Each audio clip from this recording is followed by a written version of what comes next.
जब उसकी हरकतें हद पार करने लगी तो उसे घर से निकाल दिया गया। लेकिन उसे उस घर की हर छोटी छोटी जानकारी पहले से थी।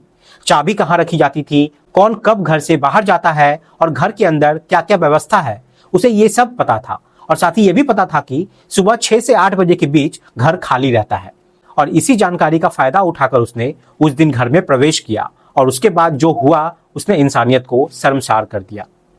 घर के अंदर दाखिल होने के बाद राहुल सीधा उस जगह की तरफ बढ़ा जहां उसे पता था कि घर की बेटी अपना ज्यादातर समय बिताती है, यानी कि टॉप फ्लोर। वे टॉप फ्लोर पर बने उस स्टडी रूम की तरफ आगे बढ़ा।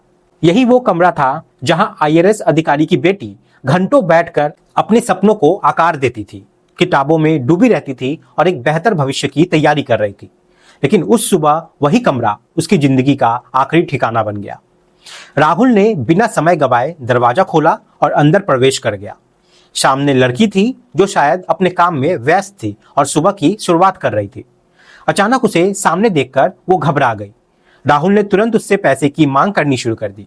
उसने सख्त लहजे में कहा कि उसे पैसे चाहिए, लेकिन लड़की ने यहाँ पे विरोध किया। गुस्से और घबराहट में राहुल ने पास में रखा एक लैपटॉप उठाया और पूरी ताकत से लड़की के सिर पर वार कर दिया।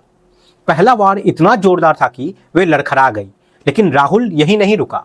उसने लगातार कई वार किए, जिससे उसके चेहरे और सीने पर भी गंभीर चोटें आई। कुछ ही पलों में वो लड़की बेहोश होकर जमीन पर गिर गई। अब कमरे में चारों तरफ सन्नाटा छा गया था और उस सन्नाटे के बीच राहुल की दरिंदगी अपने चरम पर पहुंच गई। उसने बेहोश पड़ी उस लड़की के साथ घिनौनी हरकत की और इंसानियत को शर्मसार कर देने वाली ये घटना उस घर की दीवारों में हमेशा के लिए कैद हो गई।